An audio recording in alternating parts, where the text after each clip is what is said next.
Salve, salve, gente! Prof. Deia na área. Hoje vou conversar com vocês sobre as filosofias helenísticas e as suas 4 grandes correntes. Bora lá comigo? Bom, então, gente, vamos lá. A filosofia helenística, ela é uma filosofia que busca por um estado de vida pleno. Como assim um estado de vida pleno? Um estado de espírito pleno. É uma filosofia que, nas suas mais diversas correntes, vai se preocupar com a questão de como ter uma vida plena. Toda a filosofia helenística está pautada na busca pela ataraxia. Ataraxia significa esse estado de vida pleno. Ataraxia significa imperturbabilidade. Bom, mas como que nós chegamos até aí, né? Então, só para relembrar, nós tínhamos lá no início explicações dadas pelos mitos, né? Quando nós estávamos, então, na cosmogonia.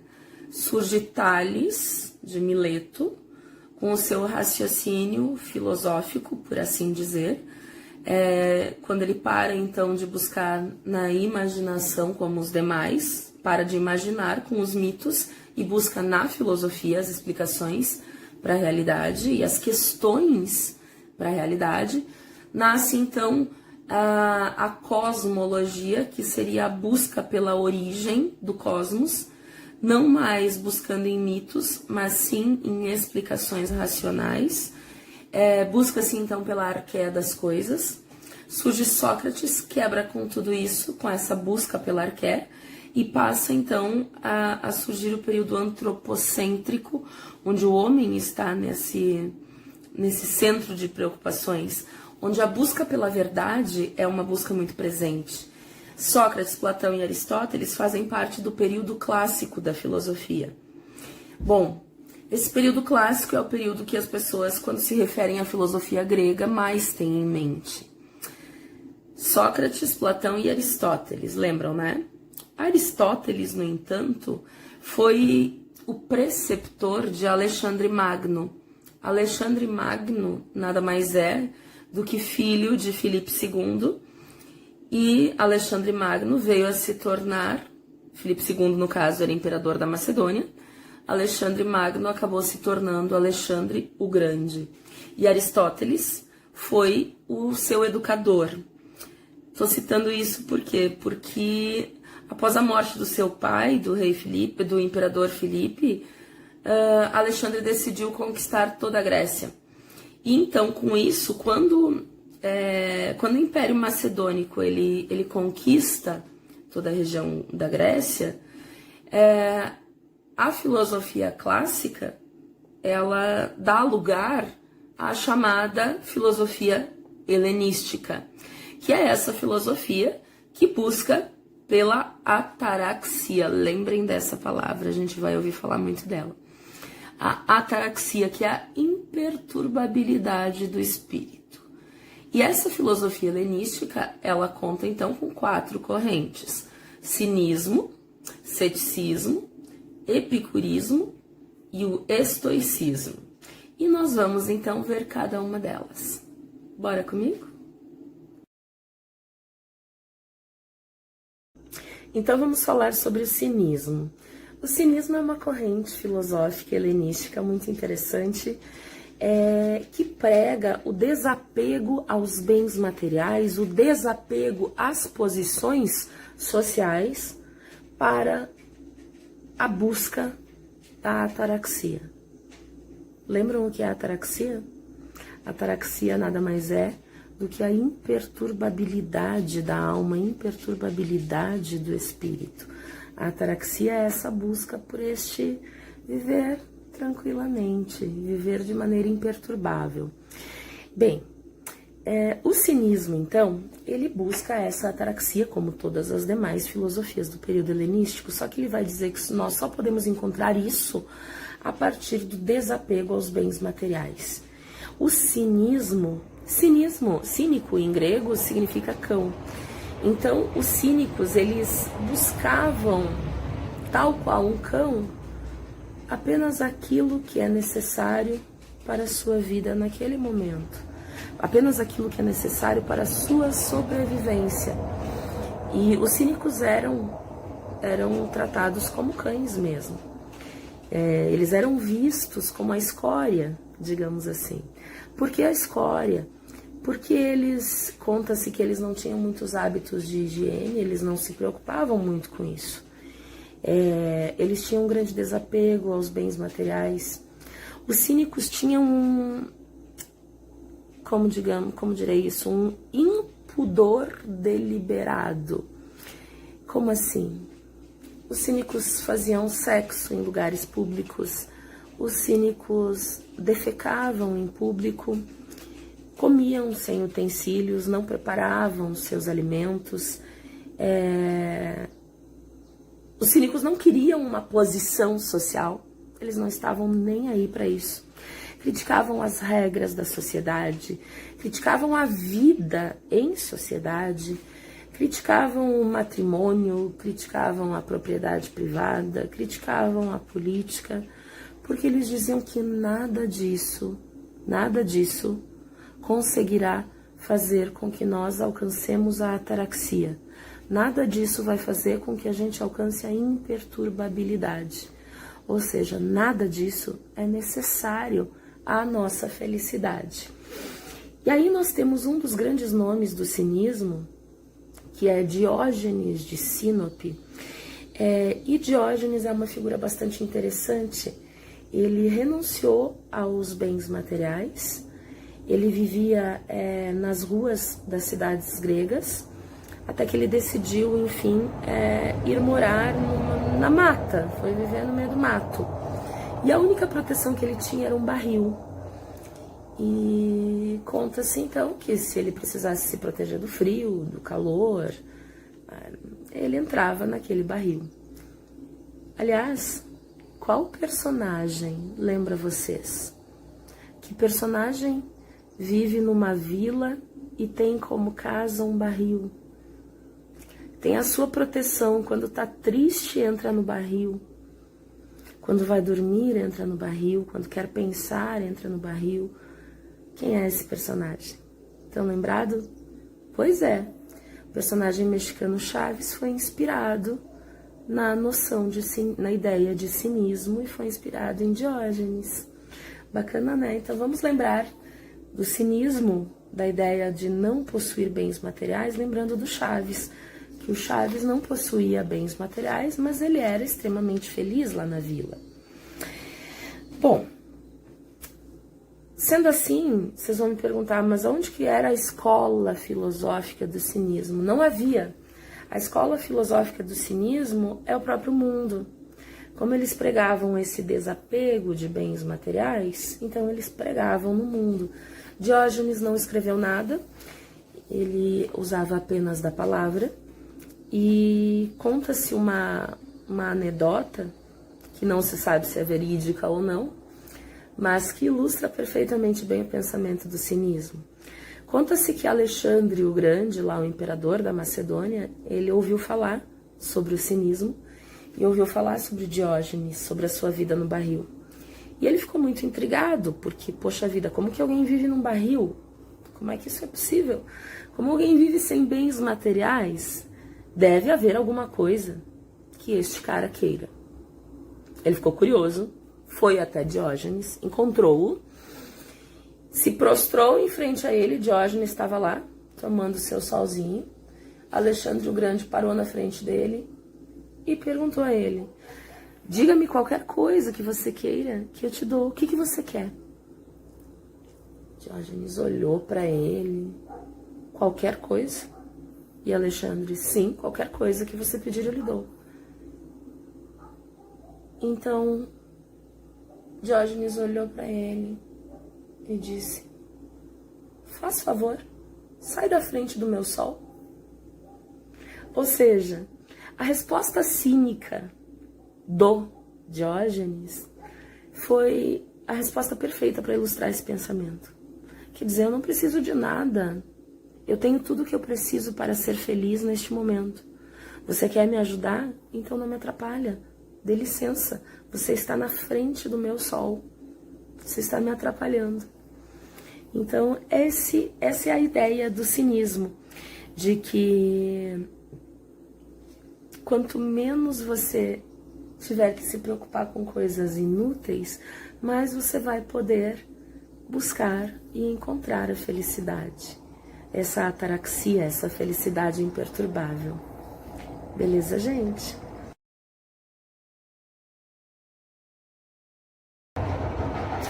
Temos também a corrente filosófica do ceticismo. O ceticismo também pode ser chamado de pirronismo, por conta do seu maior representante, que foi o filósofo Pirro de Élida. Quando a gente pensa em cético, uma pessoa cética, geralmente a gente faz o seguinte raciocínio: uma pessoa cética é uma pessoa que não acredita em nada, não acredita nas coisas. Não é bem isso que representa o ceticismo, a corrente filosófica do ceticismo. Não é que o ceticismo não acredite em nada. O cético, ele vai acreditar que a mente humana não é capaz de atingir certeza alguma. Então, o cético, ele na verdade duvida da existência de uma única verdade, de uma verdade inquestionável. Pirro, ele vai nos propor, desculpem, Pirro vai nos propor que para alcançar a ataraxia, aquela felicidade de ter a alma tranquila, serena, aquela imperturbabilidade, para que a gente encontre isso, nós precisamos buscar também a indiferença. Por que a indiferença? Bom, nós temos que suspender os nossos juízos de valor sobre ideias opostas.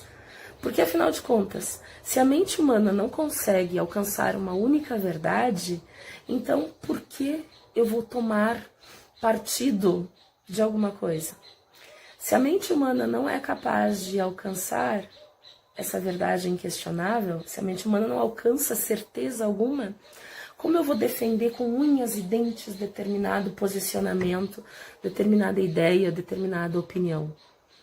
O cético vai olhar para isso e vai pensar que é ridículo. Você está simplesmente gastando a sua vida com coisas inúteis. É inútil você querer acreditar que tal coisa é a correta.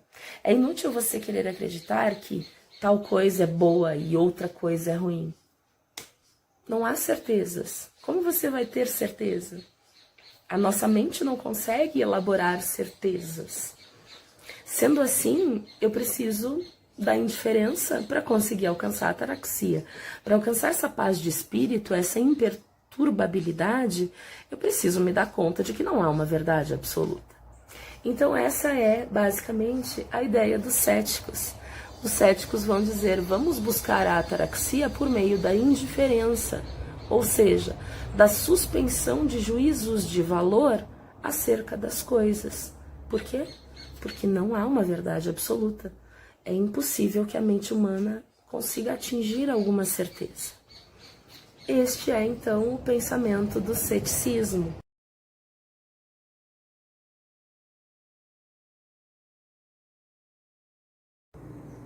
Temos ainda a filosofia epicurista. A filosofia epicurista, representada por Epicuro de Samos, buscava o prazer moderado e buscava evitar a dor. Por que isso? Para atingir a ataraxia. O que é a ataraxia mesmo? Relembrando mais uma vez, a ataraxia é a serenidade da alma, a imperturbabilidade da alma. Segundo os epicuristas, nós alcançamos, ou nós temos chances maiores de alcançar a ataraxia quando nós evitamos a dor. Como é que nós vamos evitar a dor? Vamos evitar a dor evitando 4 grandes medos que desde sempre nos assombram, que são o medo da morte, o medo dos deuses, o medo do sofrimento e o medo da dor. Então nós devemos evitar esses 4 medos: morte, deuses, sofrimento e dor. Além de evitar a dor por meio por meio da supressão desses 4 medos, nós temos também que buscar o prazer. Buscar o prazer. Muito bem. Adoramos isso, né? Todo mundo gosta de buscar o prazer. Mas, para Epicuro, não são todos os prazeres que conduzem à ataraxia. Existem para ele 3 tipos de prazer. O prazer que é natural e necessário, ou seja, é natural que nós sintamos este prazer, mas além de ser natural, ele também é necessário para nós. Por exemplo, comer. Comer é um prazer natural e necessário. Beleza? Esse é o primeiro prazer. O segundo prazer seria aquele prazer que é natural, mas ele não é necessário. Por exemplo, comer uma pizza. Comer uma pizza é natural, porque comer é um prazer natural, mas o fato de comer uma pizza especificamente não é necessário. Então, este é um prazer natural, mas não necessário, e, portanto, ele deve ser evitado. E o prazer que deve ser abolido para a busca da ataraxia é aquele prazer que não é nem natural e nem necessário. Por exemplo, comer utilizando louça de cristal, talheres de prata, não é um prazer nem natural e nem necessário. Então, para os epicuristas, nós devemos buscar sempre os prazeres que são naturais e necessários. Deu para perceber a diferença com o exemplo? Eu usei como exemplo o ato de comer, né? Comer é natural e é necessário, concordam? Então, beleza, esse prazer, vamos buscar este prazer natural e necessário. Agora, comer uma pizza, embora seja um prazer, não é nem natural, aliás, embora seja um prazer natural, desculpem, não é um prazer necessário. Então, eu não preciso comer uma pizza. Eu posso comer qualquer outra coisa mais saudável que uma pizza. Então, eu devo evitar os prazeres que são naturais, mas não são necessários. E, por fim, há os prazeres que não são nem naturais nem necessários. Por exemplo, eu não preciso comer num prato de cristal, de porcelana, sei lá eu, e nem usar talheres de prata. Então, esses são os prazeres que não são nem naturais e nem necessários. Eles devem ser abolidos da nossa vida, se nós quisermos uma verdadeira ataraxia. Os epicuristas, eles também tinham a ideia de que se envolver nas questões políticas, nas questões da sociedade, não nos trariam a ataraxia, certo? E os epicuristas, eles tinham uma particularidade. Epicuro, quando ele tinha por volta de 32, mais ou menos por aí, por volta de 30, 32 anos, ele comprou uma grande propriedade nos arredores de Atenas, que tinha um belíssimo e amplo jardim. E como a corrente epicurista, ela surgiu principalmente de pessoas que mantinham um grande laço de amizade, os epicuristas costumavam se dirigir até a propriedade de Epicuro e filosofar nos jardins. Então eles ficaram conhecidos como os do jardim. Ó, lá vem os do jardim. E tem uma outra particularidade que eu acho que vale a pena citar, que Epicuro aceitava qualquer pessoa nos seus jardins para filosofar. Com qualquer pessoa eu quero dizer, lembram que nós vivíamos numa sociedade, lembram que a Grécia nesse período era uma sociedade escravagista e Epicuro aceitava também os escravos. Epicuro aceitava inclusive mulheres, algo que era totalmente impensável nas outras escolas de filosofia, como por exemplo na Academia de Platão ou no Liceu de Aristóteles. Então, este é o epicurismo, é uma filosofia que busca uma maior simplicidade na vida, por meio do quê? Por meio do usufruto de apenas prazeres que são naturais e necessários para nós. E também evitando-se a dor por meio da supressão dos 4 grandes medos, que são o medo da morte, dos deuses, do sofrimento. E temos ainda a filosofia epicurista. A filosofia epicurista, representada por Epicuro de Samos, buscava o prazer moderado e buscava evitar a dor. Por que isso? Para atingir a ataraxia. O que é a ataraxia mesmo? Relembrando mais uma vez, a ataraxia é a serenidade da alma, a imperturbabilidade da alma. Segundo os epicuristas, nós alcançamos, ou nós temos chances maiores de alcançar a ataraxia quando nós evitamos a dor. Como é que nós vamos evitar a dor? Vamos evitar a dor evitando 4 grandes medos que desde sempre nos assombram, que são o medo da morte, o medo dos deuses, o medo do sofrimento e o medo da dor. Então nós devemos evitar esses 4 medos: morte, deuses, sofrimento e dor. Além de evitar a dor por meio por meio da supressão desses 4 medos, nós temos também que buscar o prazer. Buscar o prazer. Muito bem. Adoramos isso, né? Todo mundo gosta de buscar o prazer. Mas, para Epicuro, não são todos os prazeres que conduzem à ataraxia. Existem para ele 3 tipos de prazer.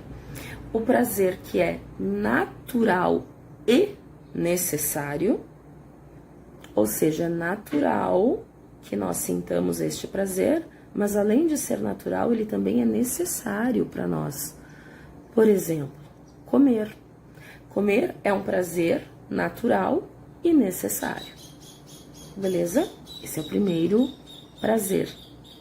O segundo prazer seria aquele prazer que é natural, mas ele não é necessário. Por exemplo, comer uma pizza.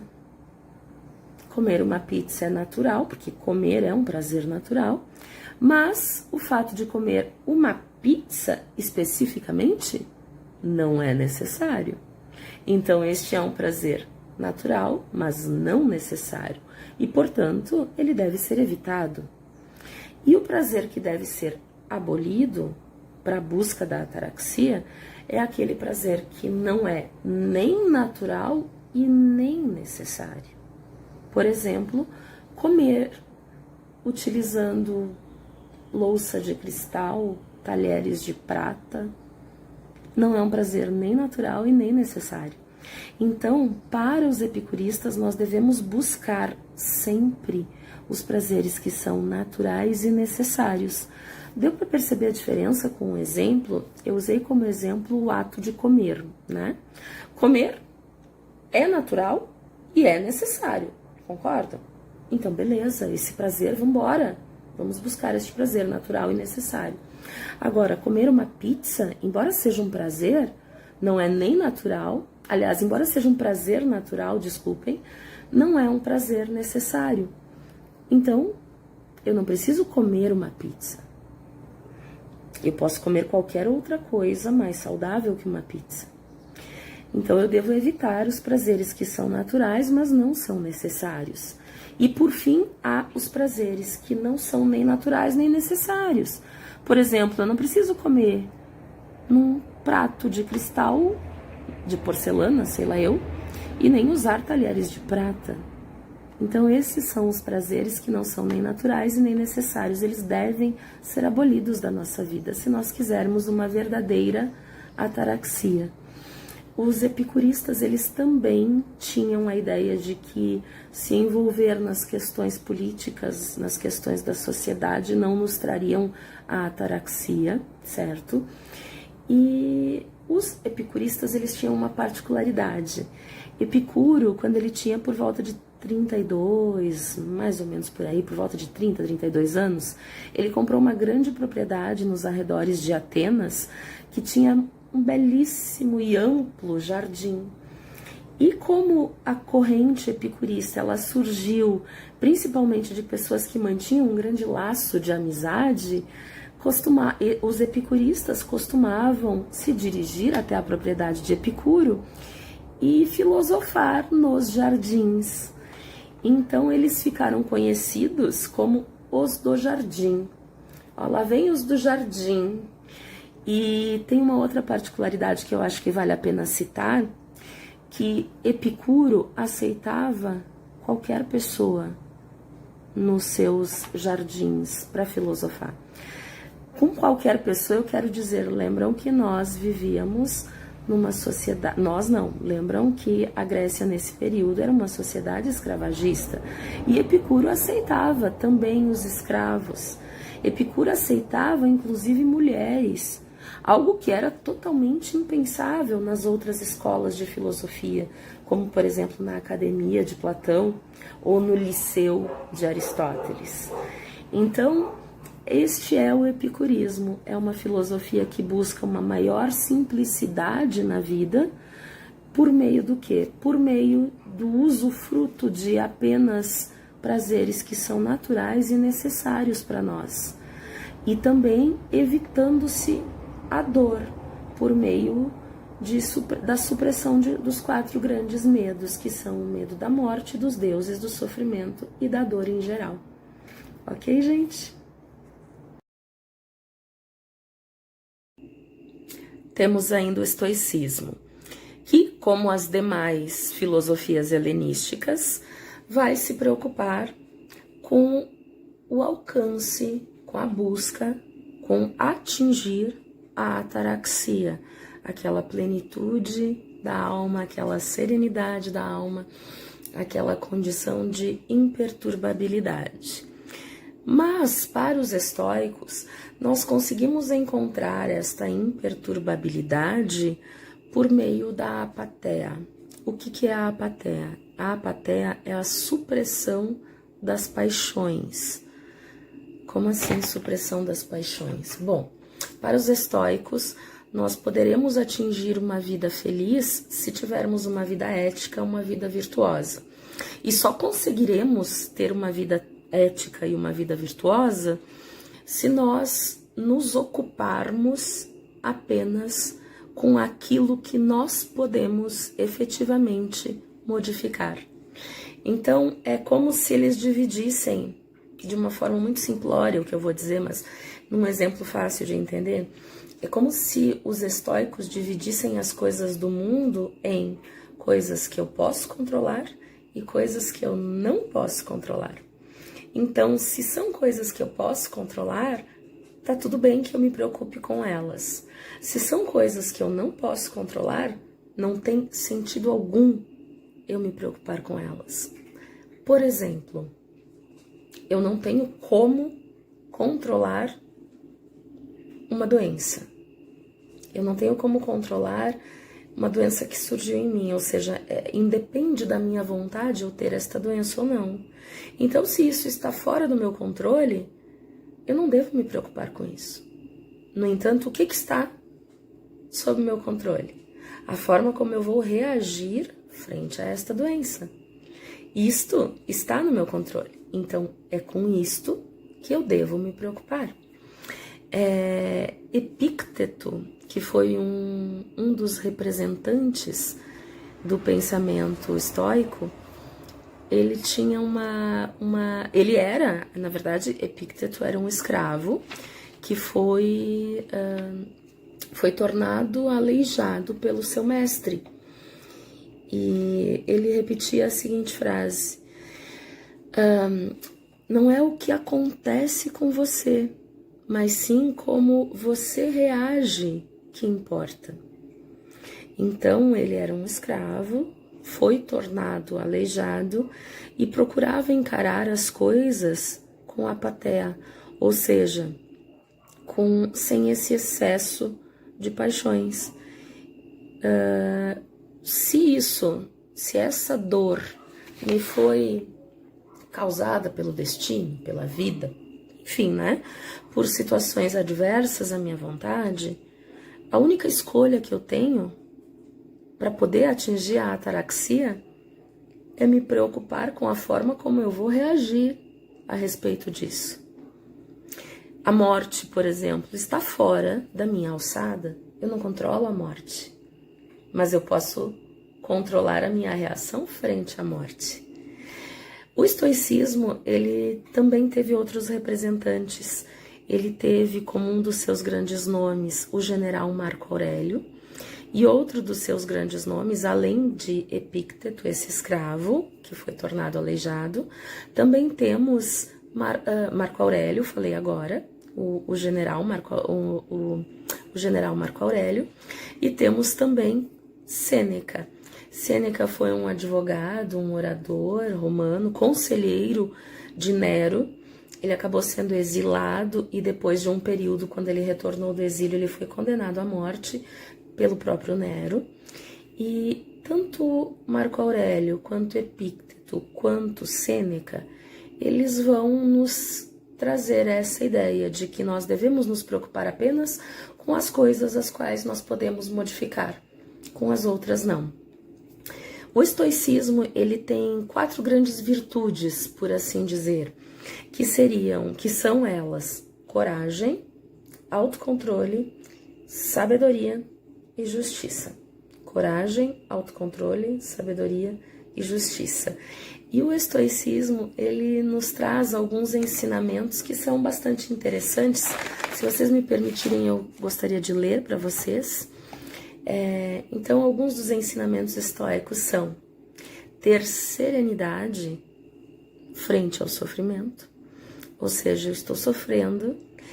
Isso não significa aceitar o sofrimento e ficar ali, meu Deus. Não. Significa, eu estou sofrendo, muito bem, então eu vou passar por isso com serenidade, porque eu sei que isso vai passar. Eu não tenho como modificar isso, como modificar o fato de estar passando por um sofrimento. Mas eu posso modificar a forma como eu vou reagir frente a isso, né? Tendo serenidade ante o sofrimento.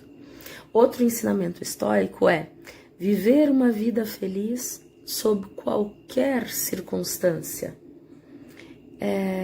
Ou seja, eu tenho que buscar a ataraxia independente do que esteja acontecendo na minha vida. Eu não posso deixar para ter uma vida feliz, para buscar essa ataraxia apenas quando as coisas estiverem da forma como eu gostaria que elas estivessem, né? Terceiro ensinamento estoico: ter coragem para enfrentar os desafios inesperados com justiça.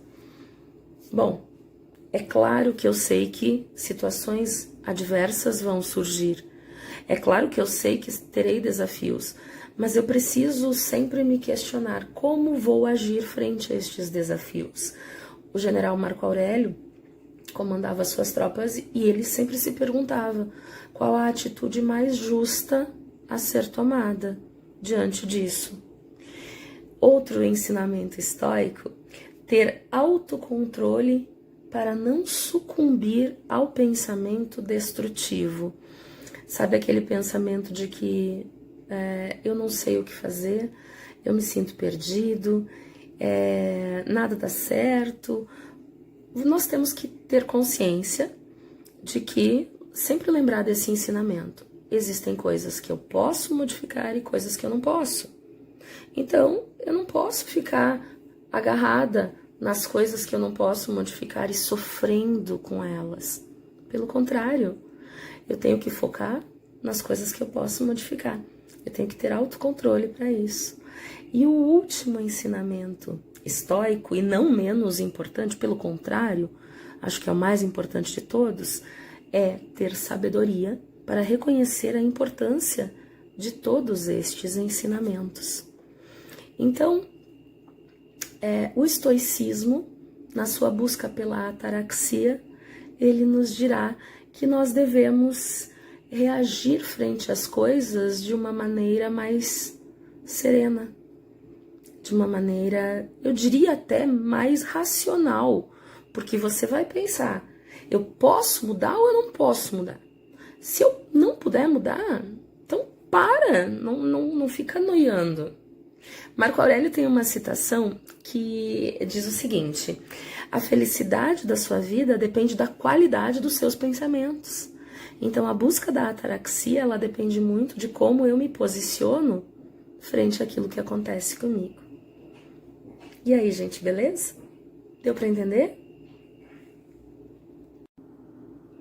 E para finalizar, eu deixo uma citação de Sêneca, que diz o seguinte: nós estamos normalmente mais assustados do que machucados e sofremos mais na imaginação do que na realidade. Um beijo para todos.